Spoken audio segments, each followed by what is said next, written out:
Davina Lines. I'm the Managing Director of the Ecommerce Club. Thank you for coming in to join us this afternoon at this Automating the E-commerce Buying Journey webinar. We wanted to make this one in conjunction with our partners, Screen Pages and Brightpearl. We wanted to make this particular webinar much more about you getting some really good quality information from our expert panelists. About which areas of your business you should be automating. You know, maybe there's some questions around sort of like areas that you've already automated, but we want to make this as interactive as possible. So we're going to be encouraging you to put questions into chat. So we're doing this event in conjunction with the Fashion Network. We've worked with Dal and his team at the Fashion Network many times before.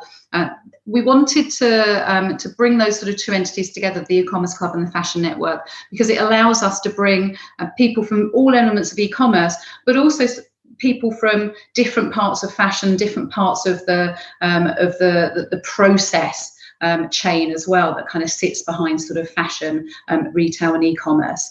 So that's the reason why we're working together. We've worked together for many years on both physical events and on these webinars. You know, we want to make sure that we're providing you with some good, strong content. The recording from this is actually going to be made available on YouTube. So you will be able to actually tap into it afterwards. And if you've got colleagues or you've got sort of other people that you network with that you think it might be useful to, then please do post it, promote it, share it. We actively encourage that. Or if maybe you've had to dip out at any point and you want to check back on some information, then please use it yourself. So we've got a panel that I'm going to introduce you to in a moment. But actually, before we introduce them, I'd really like to get an understanding as to where you come from. So if you could tell us a little bit in the chat box about which company you work for, what you do, but also actually more importantly, can you just drop in where you're based?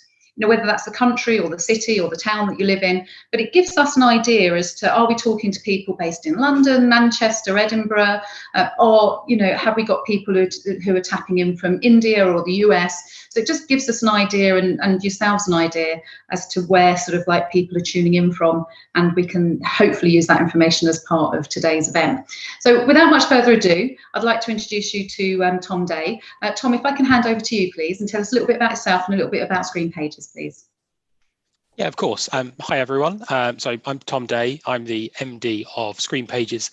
We're a Magento or Adobe Commerce e-commerce agency. I've worked there for about 15 years in, apart from development, pretty much every role you can have. So sort of account management and sales, project management, right through into sort of senior management as I am now. I've been lucky enough to work with, you know, through Screen Pages, 300 odd sort of e-commerce brands on helping them grow online and sort of make the best out of the technological investment that they've made.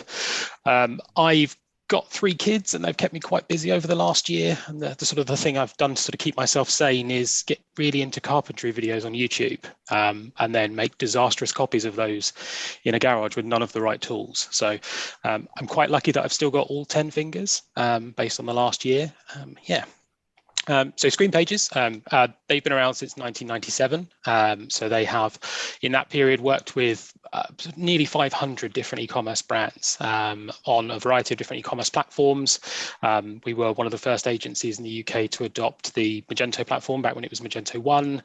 One of the first to start building on Magento 2 in 2016, and then to sort of push forward with progressive web app development about sort of 2 years ago now is when we started on that sort of path. And we've worked with lots of brands, you know, names you'd know like Thorntons, White Stuff, Dunelm Mill, charities like BBC Children in Need, Royal British Legion, British Heart Foundation, Cancer Research UK, sort of high-end brands like Christopher Ward London, Margaret Howell, Brown's Fashion, and you know, our focus is really on helping those businesses sort of grow online and as I said, making the sort of the best out of the investment they've made in their e-commerce systems, and you know, tying that into via automation, all of their other sort of business systems and processes as well. So Tom, that's an amazing list of retailers that you've worked with in the past. So that must have given you a pretty broad range of understanding as to what's required. The progressive web apps, I know it's a topic that we've touched on in previous webinars. Is that something you're sort of very much focused on now, or is it still sort of Magento 2 or combination of the two? So it's Magento 2 with a progressive web app actually doing the bit that the customer interacts with. So that's the front end. Yes, yeah, and that's pretty much our focus at this stage, because it's going to be, if you start a project now, over the months that it takes to scope out and build a project, by the time you get to the end of that, progressive web apps will be sort of, the predominance of sites that are launching then. So it's, if you want to, kind of be in the best position possible to take advantage of the benefits that gives you, the time to start that is now. And all the projects that we're sort of working on at the moment are progressive web apps. Okay, excellent. So thank you very much for that. And then Alex, can we get an introduction from yourself, please? Yeah, absolutely. Hi, nice to meet you all. I'm Alex Weston. I'm a channel manager at Brightpearl. So I've spent the last 5 years or so working in partnerships, and the last 3 years specifically in the e-commerce space. So the last year specifically at Brightpearl as well. So I've been looking after all of our different agencies like Screen Pages, our different technologies like Magento or BigCommerce or Shopify, and also other platform partnerships that we might work with as well. So that's kind of a little bit about what I do. Like Tom, I've taken up some new hobbies in lockdown. I've actually started to try and learn golf. Similar to Tom, I've had quite a few disasters when it comes to golf too. So, so yeah, it's been an interesting journey doing that. But yeah, really happy to be here today. Brightpearl as a platform, for those of you who don't know us, we're an operations platform specifically geared towards retailers. So we pretty much cover everything that happens after the buy button has been pressed on the website, whether that be stock control, order management, inventory management, warehousing, shipping, accounting. Pretty much the whole gambit of the back office is basically where Brightpearl lives. So if you think of us for that, we've worked with a ton of different brands. We've got about 1,000 customers across the UK, US, and some other countries as well. So we've got fairly a good amount of experience across lots of different brands and lots of different countries when it comes to the operational side of e-commerce.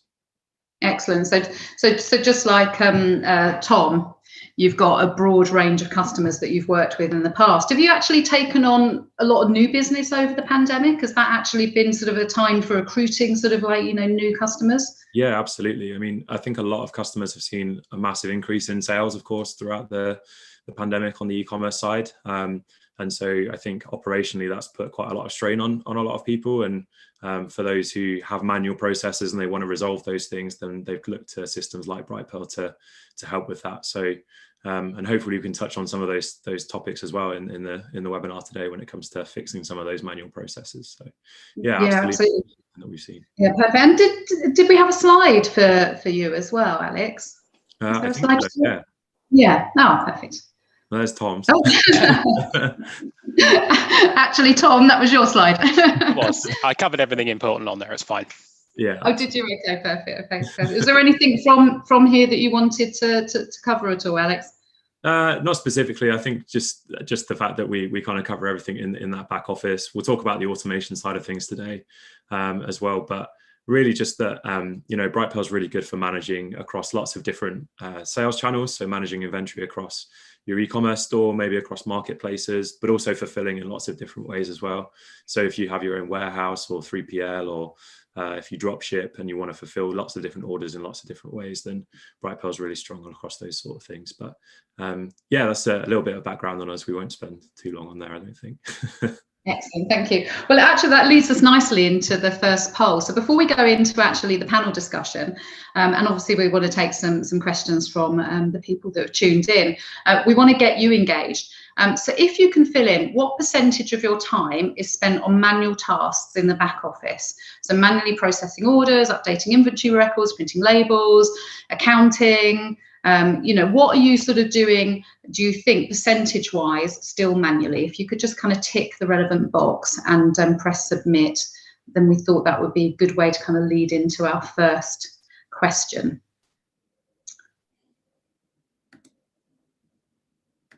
Cool. Has everyone clicked now? Do we have a result, or do they need a bit longer? Just a little bit longer. Just a little bit longer. Well, I might start asking the first question then. So I'm actually going to throw this out to both of you, but maybe if you can answer first, Alex. Yeah.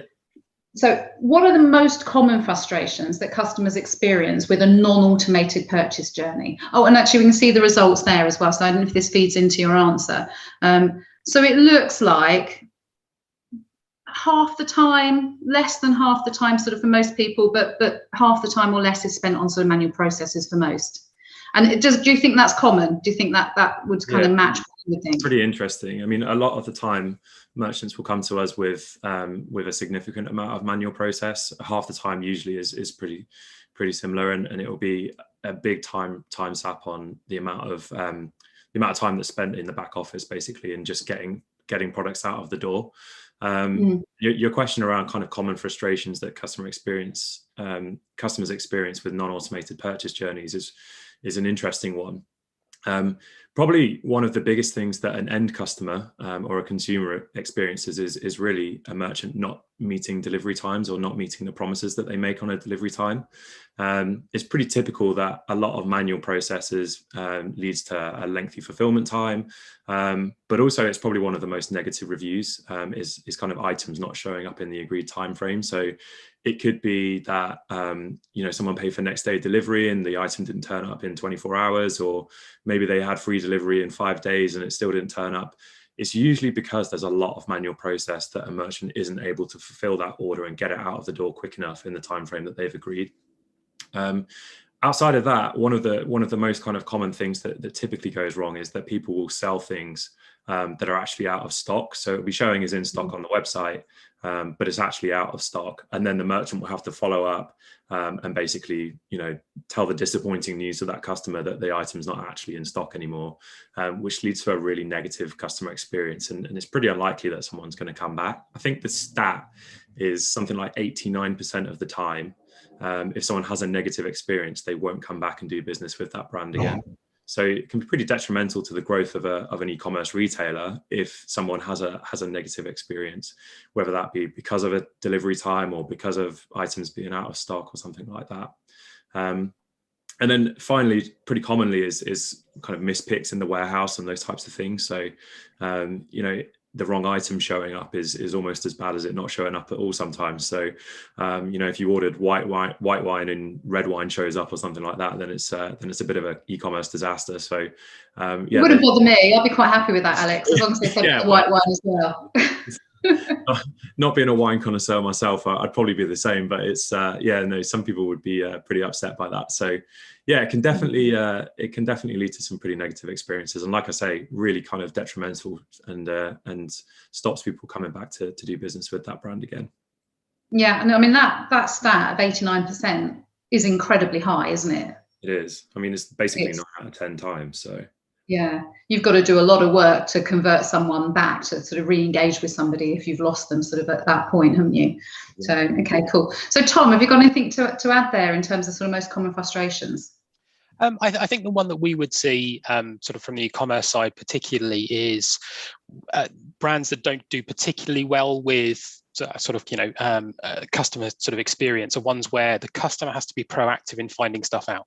So if you think about all of the sort of touch points that an order goes through, from being accepted on the website to sort of being processed, being picked, packed, shipped, and sort of then delivery estimates from there on, the good customer experience is you pushing that information to the customer so that they are aware of, when to expect my order. Because I might have got the sort of free 5-day delivery and I'm spitting feathers because it's been 4 days, but I think it's been 5 and things like that. If I've got a little push alert or an email saying, actually, it's going to be delivered tomorrow, that cuts away a lot of that frustration. So I'm getting the information. And that's very difficult to do if you're having to manually transpose information from one system to another. It's the thing that gets left off because it's not critical to the process. But it can be the thing that in a very competitive marketplace, the thing that's differentiating one brand from another is often that customer service experience. And if you can do that, driven by people like Amazon, where everything's incredibly slick, so that's the sort of expectation that customers get, is that, okay, shopping on any site is going to be like shopping on Amazon. It's a little bit like people's expectation of search. People have been spoiled by how Google works. They assume that every search system, every box you type into is going to be that clever and that good at getting you what you want. But that takes a lot of work. And from just providing the information that you've already got in the business is a big way of sort of, closing that gap of keeping the customer informed. And yeah, particularly when it comes to delivery, because that's the biggest sort of part of the process where customers can get a less than stellar experience. You can have a brilliant website, lovely packaging, but if things turn up late or broken or, late or the wrong thing, then it doesn't matter how nice the experience is, they will go elsewhere. Understandably so. Is there anyone then that you think, or an example of a business that has got it right, that actually has got a really good, apart from Amazon maybe, clean experience?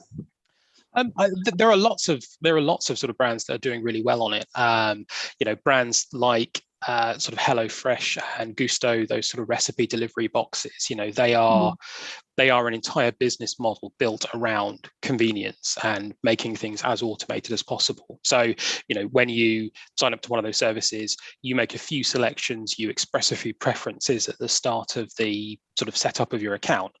And then effectively you can leave it alone. You can go in there and you can tweak your deliveries and you can tweak your recipes, but they will use a bunch of automation tools in the background, like, machine learning to recommend recipes. In Gusto's case, they actually use sort of machine automation on their production lines to assemble boxes. So some of the orders that are placed are not touched by people, until they're picked up by a delivery driver and put in a van. And that means that when they come to sort of challenges of scale, like when suddenly we go into a lockdown and everyone sort of signs up for these things, they've already got all those efficiencies and they can much more quickly sort of ramp up to sort of take advantage of that. Businesses like, sort of Dollar Shave Club and Harry's work in the same sort of way, so when you sort of set things up, they've got different product types that are replenishment products. So you use through them, and different products that they sell have different sort of replenishment cycles. So, razor blades will be delivered on one, shaving cream will be delivered on another, and shaving brushes on a third. And they've got sort of automation built into their systems where those things will arrive at what they think is the right time. You've always got the opportunity as a customer to go in and override that if you're going to be away on holiday or you've used things more slowly or more quickly, but it's built around you not having to be actively involved in the process. And that's how they're able to sort of retain customers for so long and get that sort of really good customer satisfaction. A couple of our customers also sort of do those things very well. Obviously, we're a little bit more familiar with how they sort of set those things up. So brands like sort of Micro Scooters and Donald Russell, who automate things right from sort of the initial customer welcome. So, as customers land on the site, as they sign up for an account or sign up for emails, that's the start of a very sort of long and complicated sort of automated email marketing program that is sending offers to customers at the right kind of time based on the weather, based on their purchasing and browsing history. And these aren't things that those merchants have got to go in and set up and go, right, okay, so customers in Group A are going to get this email. They've set rules up and then they let the automatic system sort of take over. Both those brands do an incredible amount of integration with their logistics systems as well to pull all of that information about, where is my order, when's it going to be delivered. In the case of sort of, Donald Russell and HelloFresh and things like that, it's incredibly important because there's fresh produce in there. So if I'm going to be in on a particular What is Donald Russell? I don't actually know then, Tom. And they're an online butcher and have been for around sort of 35 years. They're one of the royal warrant holders. So they actually are butchers to the royal family and do an incredible trade in very high quality meat. You've probably eaten their products before because they sell to pretty much every sort of nice restaurant. All of their sort of steak and things like that and cuts of meat come from Donald Russell. But they sort of moved into direct to consumer actually around the time of the BSE crisis, when suddenly no one wanted to go out and eat beef, and they sort of switched direct to consumer and never sort of looked back. Check them out. Yeah, they have a very, very sophisticated customer acquisition program into things like, hundreds of different persona groups and types that will get different offers based on sort of different times and things like that. And those will be automated so that as you interact with that sort of, you get a printed piece of marketing in a magazine or in another delivery from another company, and there'll be a short code on there, and that will take you to the relevant offer. It'll apply it automatically in your basket. It'll automate a lot of those things that a customer could do, but some customers won't do, and that will be any kind of customer frustration is the merchant's fault. It's not the customer doing things wrong, it's your fault. There's a problem with the website, it's not me, it's you. So anything you can do that kind of cuts those difficult steps out just lends that sort of better customer experience and the likelihood that they'll continue to shop with you longer term. Absolutely. Thank you so much. There's some really great ideas there, and I think it's useful to be able to to look at other retailers, other sort of D2C brands, and see what they're doing so that you can kind of copy that good practice. Alex, have you got some examples of who you think has got this kind of automation nailed? It's really interesting, actually. Tom touched on the kind of Gusto thing and how they really set themselves up for scale. And I think they had like a massive influx of new customers that came into their brand when the pandemic hit, because there was such a shortage of food on the supermarket shelves. So understandably, people looked to different options. And there's a customer of ours called Goose and Gander. They grew rapidly in the last couple of years. But they didn't really have any kind of infrastructure and stock software in the background to kind of help them out. So by automating and doing these things in the back office and having orders fulfilled in an automated way and inventory managed in an automated way, they were able to kind of manage a 500% increase in order speed. So in order processing speed, sorry. So they're able to get products out of the door much quicker, and that's allowed them to kind of be set up for scale, get products out the door in an accurate way, but also do that in a way that means that they don't have to add too much extra resource, and it's very sustainable for them to be able to manage that kind of level of growth. Similarly, we work with a shoe retailer called Fairfax and Favour. Apparently, luxury shoes were a massive thing during the pandemic. Where were people going in them? I don't know. It's just absolutely baffling. But there you go. They were wearing around the bedroom, maybe. Yeah, it could be. I think there's this whole idea of like revenge spending and things like that, isn't there? So. Yeah, they sort of. Or perhaps it was that people weren't going out spending so much generally, so they had more money in their bank accounts and thought, that pair of shoes that I've been coveting, I'm going to go and buy them. Exactly. Yeah. So, I mean, the fact is they saw like a 300% increase in sales by automating all of the back end. They were able to deliver 99% of them as next day delivery, even during the pandemic with less staff in the warehouse. So it's just another good example of someone who's kind of automated that back office, is able to see a massive increase overnight. 300% is huge. But they're able to deal with it like without really breaking too much of a sweat. And I say that as someone who wasn't in the warehouse, not breaking a sweat. So I'm sure it was running around with your hair on fire. But at the same time, they're able to kind of meet the customer expectations still, cope with that level of increased demand, and do it with less staff in the warehouse as well. So it just goes to show that the power of having these things automated in the back office can really help in times of kind of increased demand as well. But also you've got increased income, haven't you? So if you need to, automate, and that then increases the kind of flow through, then hopefully some of the sort of manual labour is taken out, and where you need to then sort of fill in certain roles, you have the ability to do that with the extra income. It's the biggest thing really with automation is that it allows you to kind of process ordinary orders, but just manage like exceptional things. And I think that is that's probably across the board, wherever it's the back office, the front end, with your marketing, anything that's out of the ordinary can have a lot more time and attention dedicated to it if you know that all of the ordinary stuff is kind of happening in an automated way and you don't have to touch it. So yes, that's definitely a huge thing for merchants who do this. Yeah, definitely. And I think one of the things we wanted to come on to next was thinking about kind of positive buying experience that retain customers. I know you mentioned sort of a couple of examples there, but are there sort of other things that you think really give people a kind of positive customer journey that would keep them kind of tied into a brand and coming back in?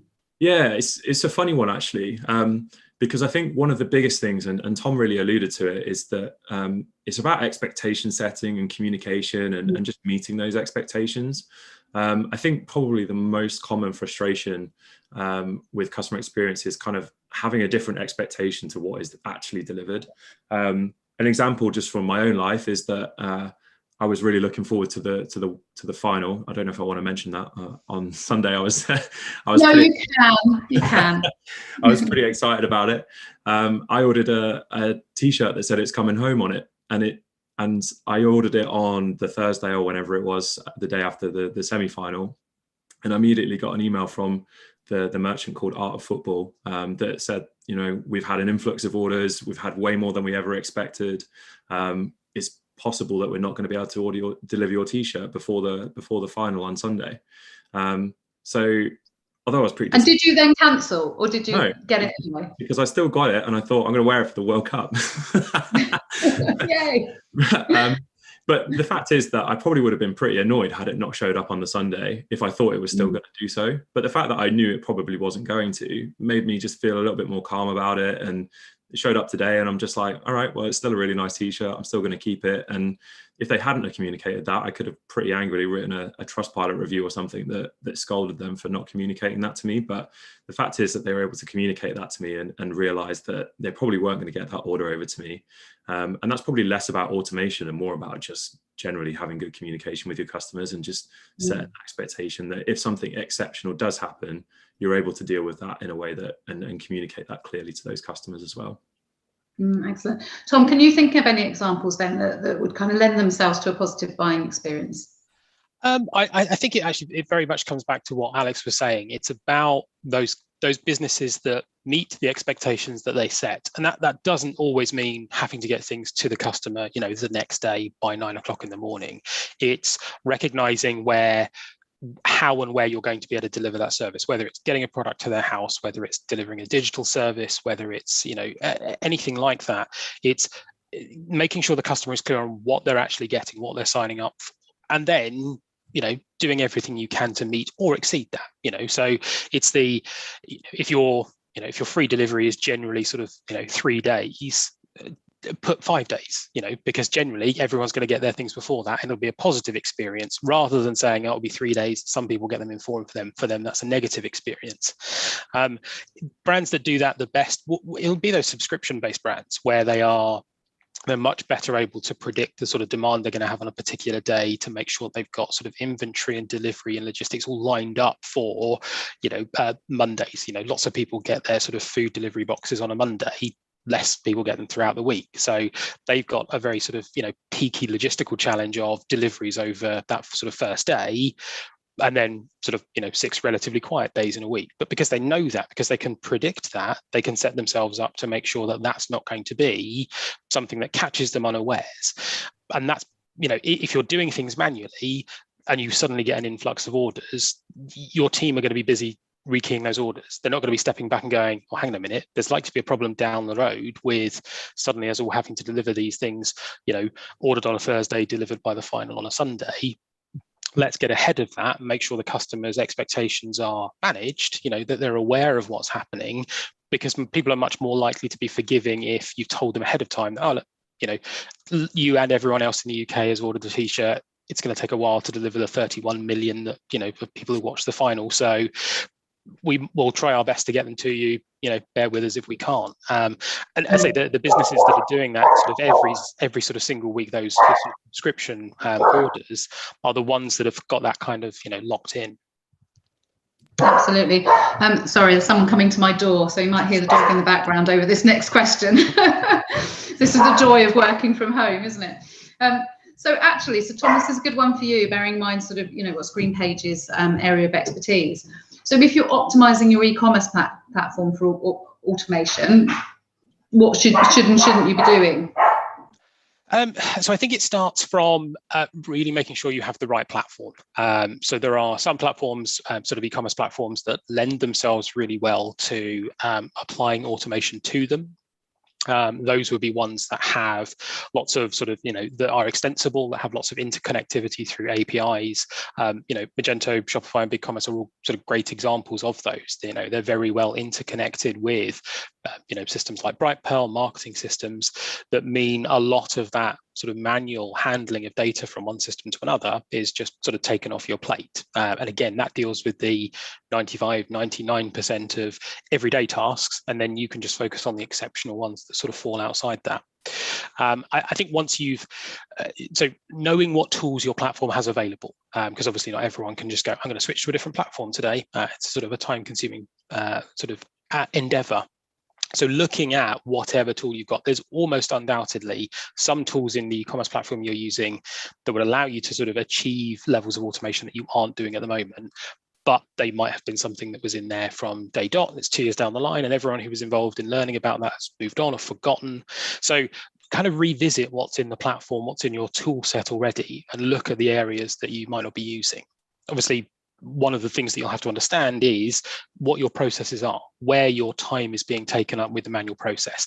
And that's a question of just kind of taking almost a step back from being involved in rekeying orders to look at, okay, well, what do we do? So, the poll that we asked at the start of how much of your time do you spend doing manual tasks, to the people who said 25 to 50%, they're spending over a day a week just doing manual things. Okay, well, if one of those manual things is exactly the same every time, that's ripe for a sort of automation.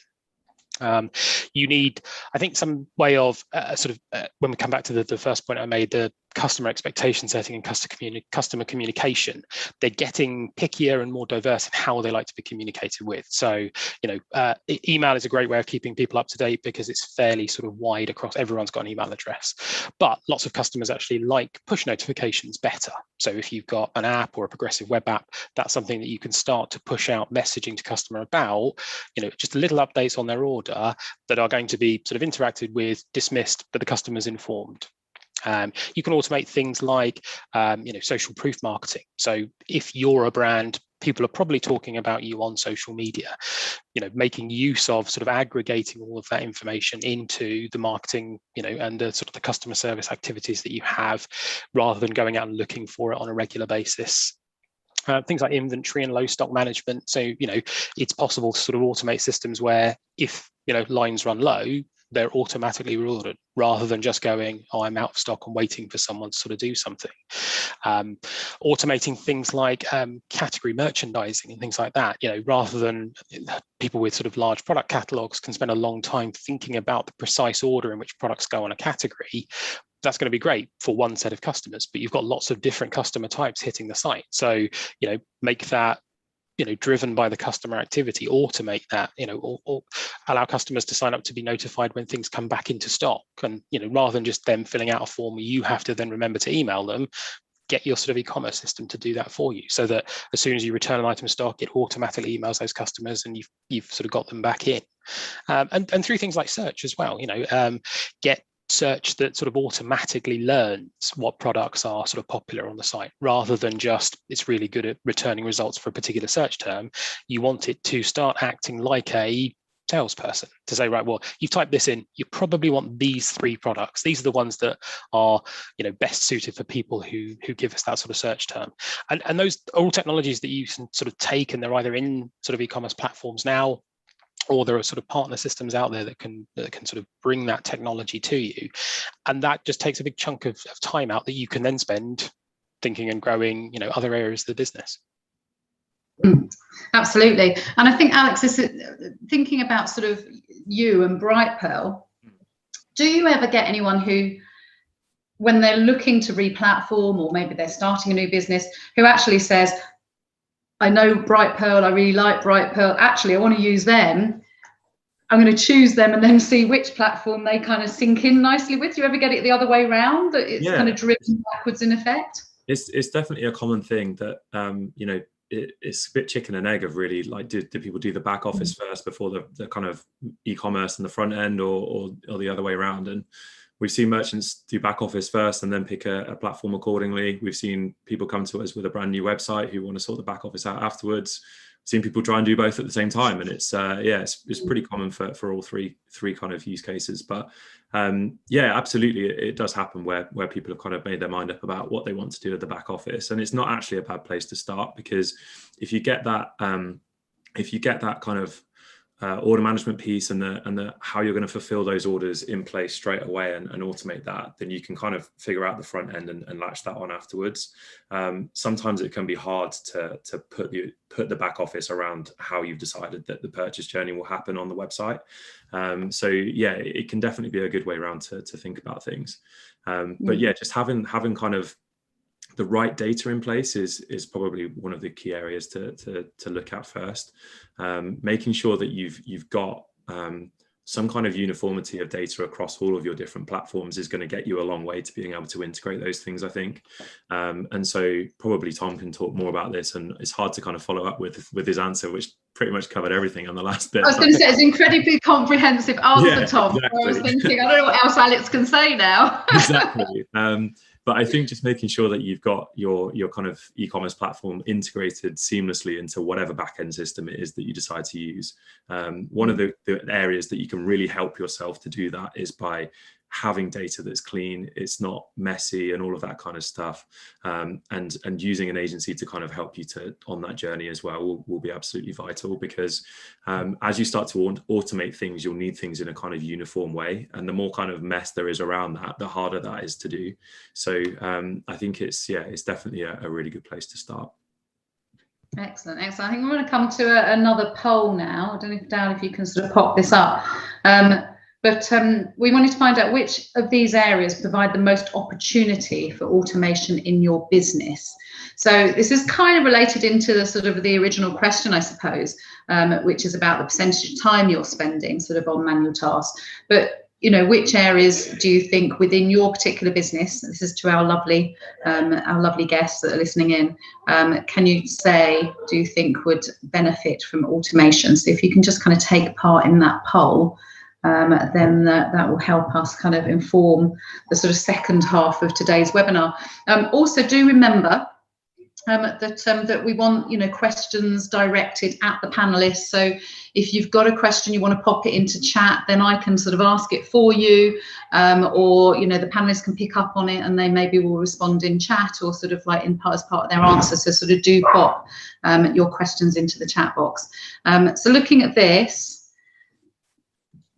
warehouse and logistics and operations sort of come out right at the top, basically. Surprisingly, sort of for marketing sort of coming in at 13% for me.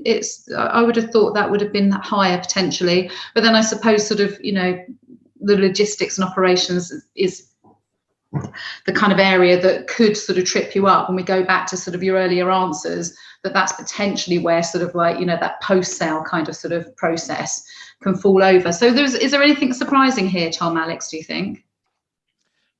No, I think warehousing and logistics is, I mean, it's quite a broad topic anyway, but it's definitely one where not only is a manual process very inefficient, it's also prone to human error. You know, if you are having people rekey things from one system into another, printing out emails and sort of retyping them into a delivery system, you are going to get a certain proportion of mistakes. And, you know, mistyping a customer's phone number, or their postcode, or the number of quantities of a SKU they've ordered.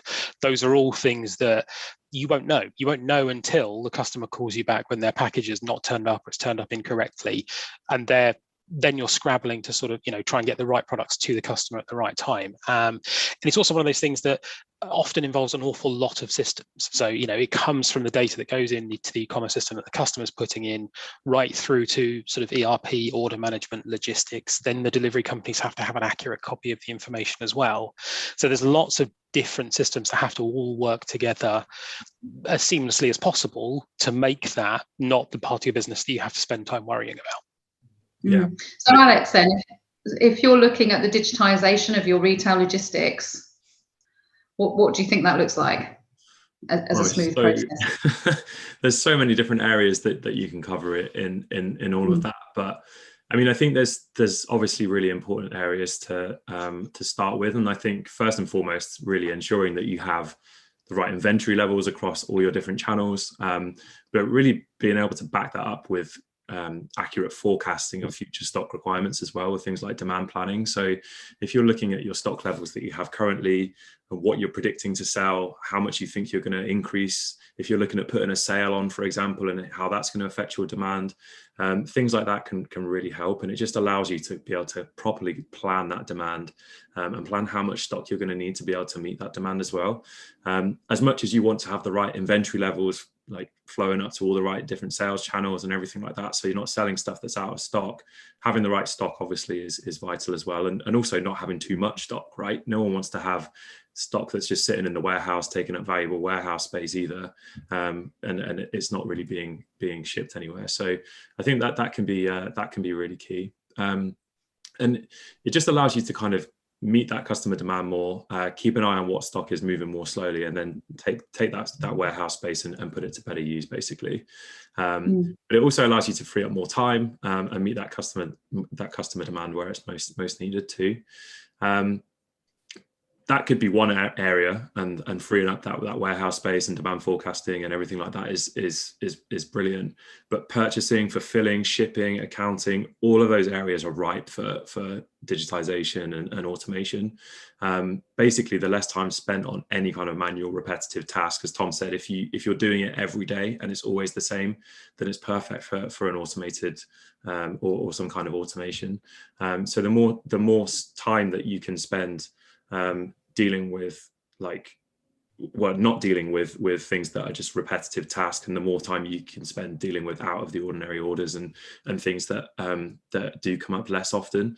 But the key thing is really that if you're spending nearly 80% of your time on manual processes, and you agree that the warehouse and operations are the areas where the most automation opportunity is, if you can get those things nailed and get them down and get them automated, then you can spend more time on growth activity and looking at automating things like marketing. So it might seem like a low priority right now because it's not the thing that's causing the headache. There's lots of things that are happening in the back office. There's so many different steps. But there is a huge opportunity to automate marketing as well.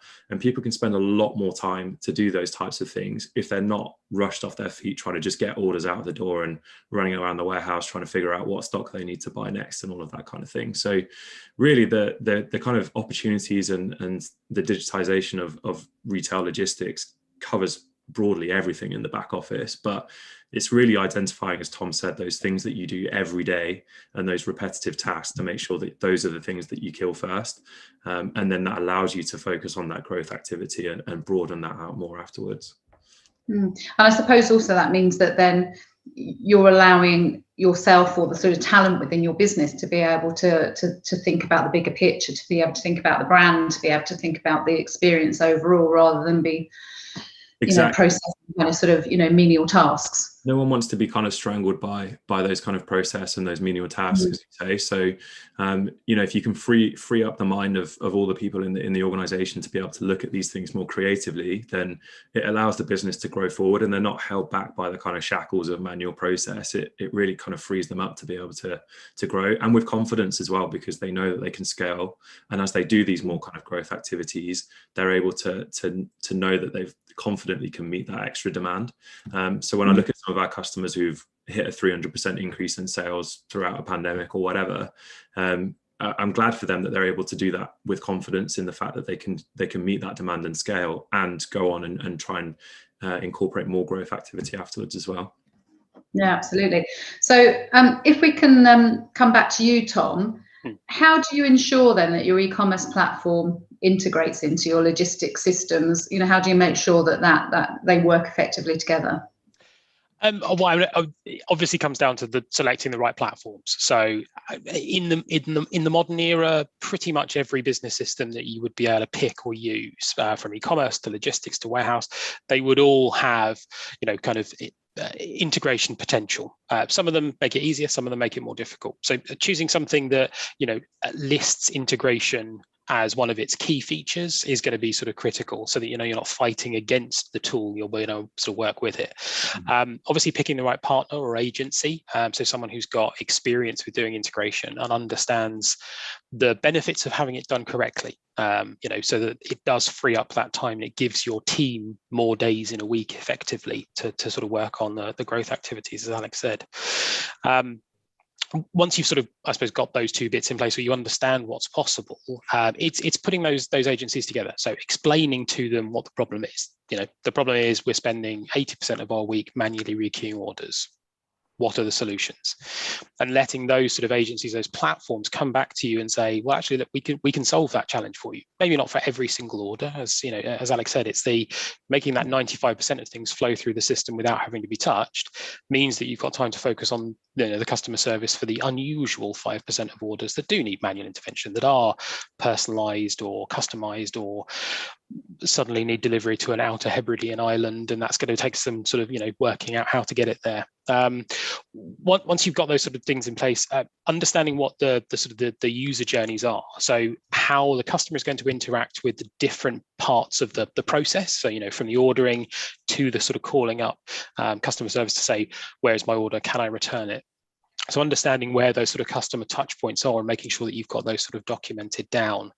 And then building a sort of scope for the integration and working out, okay, well, in order to fulfill those sort of customer touch points and to satisfy customers as much as possible, what data am I going to need in those different systems?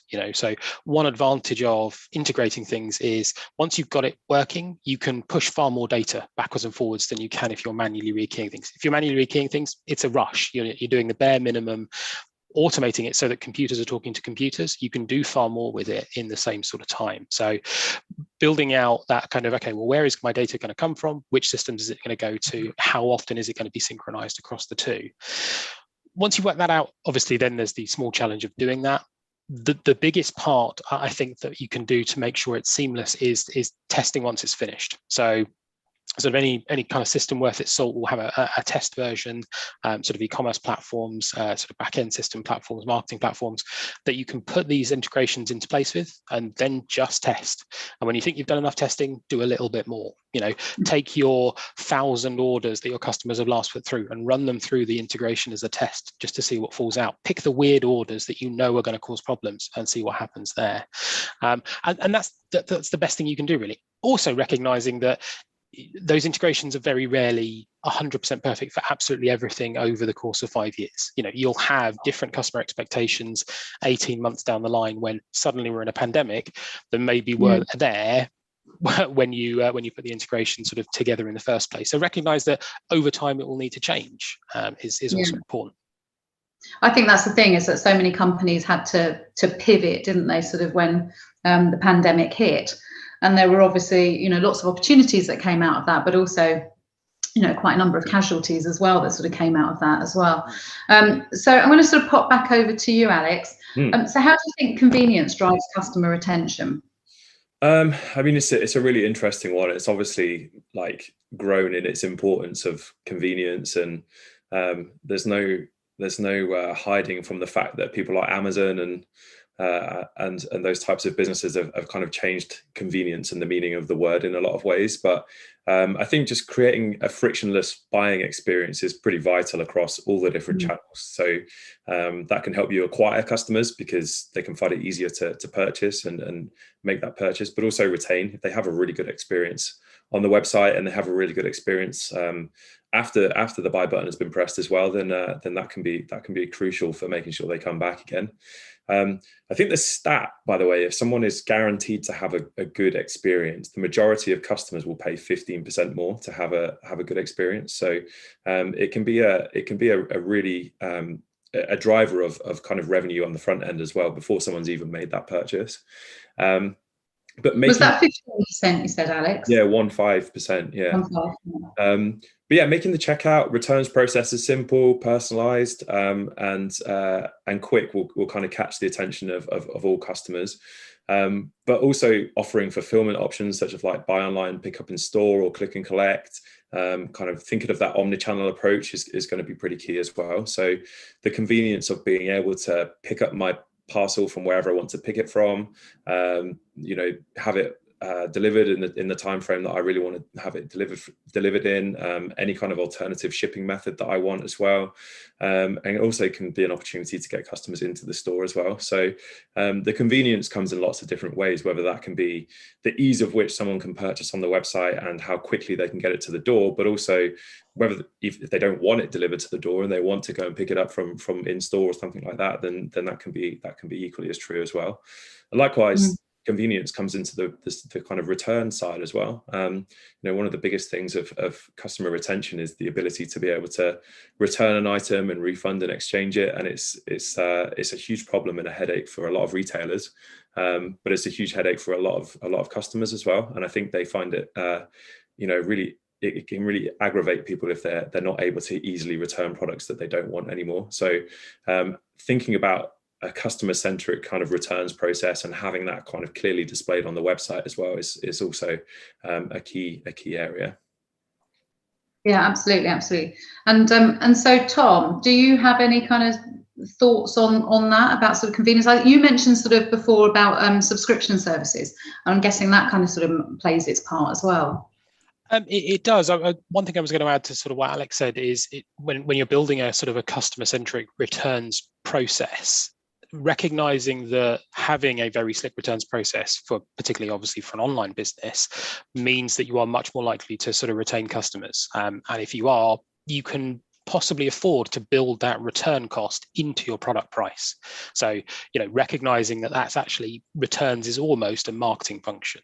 So rather than going, right, obviously we've got to charge for returns because people have got to come and pick it up and things like that. If you build that into your cost of fulfilling those products in the first place and make it super simple and very, very convenient for customers to return things, they will be more happy in future to go and go, all right, well, I'll try that. If it's something they're not too sure about, we've all experienced that. Looks brilliant on the website, order it. It's not quite the right color. It's not exactly what I thought it was. If you are working with a brand, if you're shopping from a brand then who is making it difficult for you to return that, you're less likely to want to sort of shop with them in the first place. So I would say kind of look at it almost in that way. I think it's, recognizing that, if you're not actively working towards customer sort of, convenience, what you're doing is driving churn. So you are driving those customers away to businesses that do care about that, do put, putting themselves in the customer's shoes in everything that they do. You are going to move them away to there, unless you happen to be lucky enough that you are the only person in the entire world that sells the product you're selling, in which case, congratulations. But that's a very rare case. Doesn't I was going to say, that doesn't seem very likely, does it? So we've actually got a question from somebody listening in, and they said that they're currently running a fashion agency. They want to start an e-commerce retail store. They live in Nigeria. They want to promote African designers who are doing great designs to the international market. Where do they start? Any kind of thoughts, like what platform should they go on to? Is there a kind of place to start? Is there a little bit of advice that you can give? I suppose I'll answer that one first, as that kind of is my sort of area of expertise. I think what you would be best to do is find someone who's familiar with the local market. As much as e-commerce is sort of global, there are nuances to sort of every international market in terms of what customers expect, in terms of whether they like to see prices including or excluding taxes, including or excluding delivery, even the payment methods they use and how things are delivered. You only have to go a short journey into Europe to get e-commerce sort of payment and sort of logistics landscapes that you would look at and barely understand. The payment methods in certain European countries are completely different to ours, and you can't just take the UK model and just sort of plonk it there and go, great, it'll be a success. So I would find someone, sort of an agency or sort of a platform that has an established base in the market that you're trying to sort of sell into, and ask for their advice. Platforms like sort of Shopify, Magento, BigCommerce, lots of the software as a service platforms, they will have the ability to trade in those markets. That's the basic engine. If you're looking for sort of advice on how to approach it, because there's a million different things to do when you're sort of trying to start an e-commerce business, it's knowing which ones to sort of tackle first. I would find someone who's already familiar with that market and just sort of get on board with them. Well, that actually to me is good advice, and also then you can build a relationship with them as well, can't you? Because there's more of an opportunity to be able to do that. We wanted to put out get some idea from the people that are actually sort of listening today as to what have they attempted to automate in the past, and actually where did it go wrong. So if you can just pop that into chat, that if you attempted to automate anything previously, and if so, was there anything that wasn't so successful, or obviously tell us about your successes too. I think we're kind of sort of coming towards the end of this now, so it'd be really good if we could get some idea on sort of future trends in retail automation. So I don't know if we can sort of pop over to you first, Alex. Yeah, absolutely. I mean, we kind of touched on it already, and it's something that everyone is pretty aware of, but and not even necessarily that different. But the speed of delivery and timeframes is absolutely something that is growing massively, largely due to Amazon and Amazon Prime. They've pretty much changed how people buy, where they buy from, and people's expectations and experiences are changing massively. So as much as you can set yourself up for scale, give yourself the flexibility to be able to meet the demand and that, have that kind of difference between winning and losing basically is key, because I think more and more people are expecting to be able to have an Amazon-like experience from smaller e-commerce brands as well. It can be really, really tough to replicate because we don't have the scale behind us of an Amazon.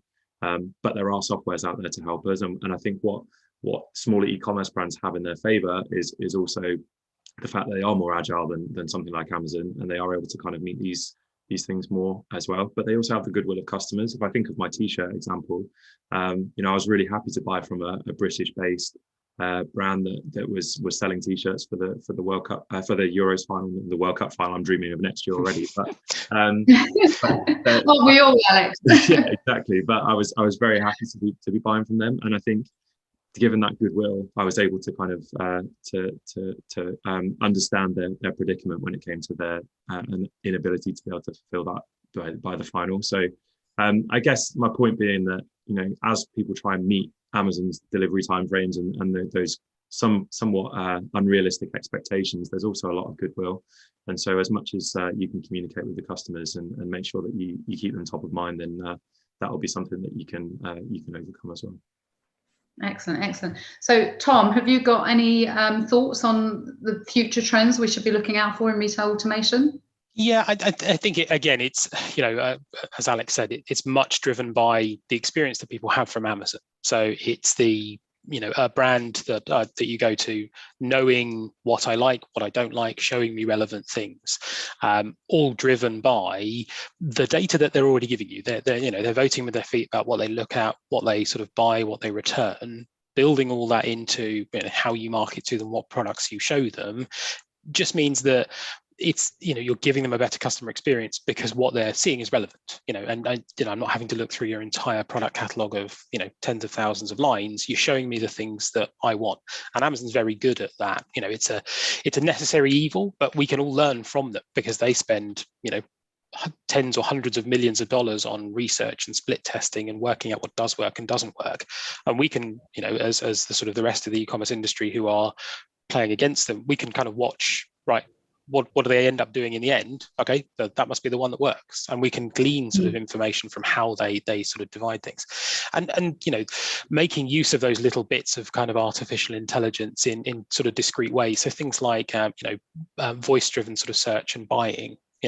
So most people have got sort of echoes in there. I'm not going to say the word because obviously all mine will go off behind me, but sort of voice assistants where you can buy from, but that requires knowing an awful lot about what I like as a customer and my personal purchase history, and having accurate information across my systems to show me what's in stock, what price it is, and things like that. So it's kind of where it'll be is having more of that, sort of machine learning and artificial intelligence driving some of those things that your business is doing to, again, sort of free you up, to give you more time back in your week to think about what to do next.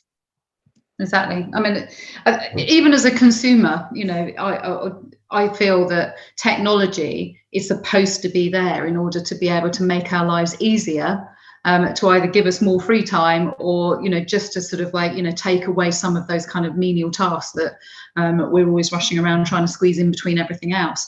So we're kind of coming off to the end of the session now.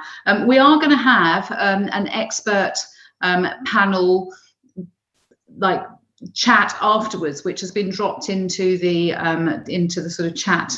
The link has been dropped into the sort of chat box. So if you do want to come in, you want to ask sort of Alex and Tom any questions, and obviously me too, but if you want to ask us any questions afterwards, then you've got a kind of more sort of one-on-one opportunity to be able to do that. So grab that link and pop in and join us on a different sort of call once we've finished here. So I want to say thank you very much to both Alex at Weston at Brightpearl and also Tom Day at Screen Pages. So thank you for joining us today. You've done an excellent job.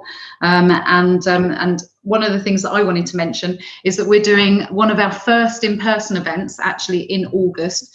So on August the 10th, we've got an e-commerce club summer barbecue, which should be a bit of a get-together for partners and retailers that haven't been able to meet up over the past sort of year and a half. So obviously I want to extend that invitation to my panelists, but also to everyone else who's listening in too. So check that out. And you know, if we can pop up the final slide, Dow, that would be great. But yeah, thank you so much for joining us. Thank you for everybody for listening in. Do remember that you can get a copy of this recording on YouTube, and we will be posting it out on our newsletters, both on the e-commerce club and on the Fashion Network, once this session has ended. So probably tomorrow, so that you'll be able to get the opportunity to be able to sort of share that. We'll also share with you the details for both Brightpearl and for Screen Pages, in case you want to link in with them or ask them any further questions. And without much further ado, I'd like to say sort of thank you and goodbye. I don't know, panelists, if you want to come on screen and say goodbye. Thank you very much. Yeah, thanks a lot, Davina, for having us. No problem at all. Thanks for inviting us along. It's been a pleasure. Lovely. And I will see you both in a few minutes or a couple of minutes on the other call. Perfect. See you there. Great. Thank you.